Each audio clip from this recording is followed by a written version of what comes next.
Here is why and how you should be tracking your life. There are 3 main reasons, and the first one applies to almost everything. What gets measured gets managed. By keeping track of yourself on a spreadsheet or any other way, you can hold yourself accountable for the habits you want to develop. If you want to meditate every day, read every day, work out every single day, you can change it by forcing you to pay attention to it. There are books and apps on the topic, but ultimately you should just set up a spreadsheet, and it's super simple to do. For example, you can align the days of the week along the top of the spreadsheet.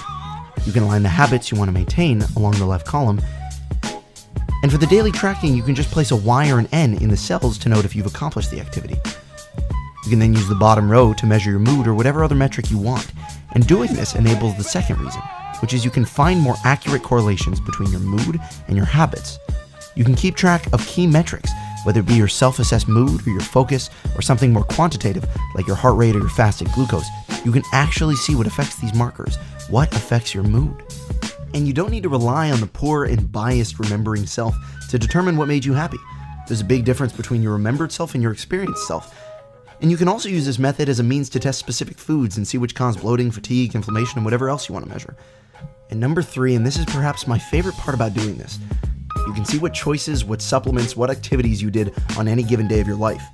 And while you're able to replicate the important things you did that day, it's more so just a personal, quantified diary. It's just really cool.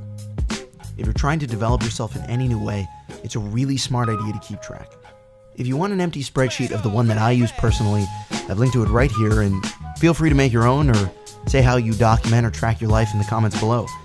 The next animations will probably be about intermittent fasting, meditation, body language, and a whole ton more, so feel free to subscribe and I will see you there.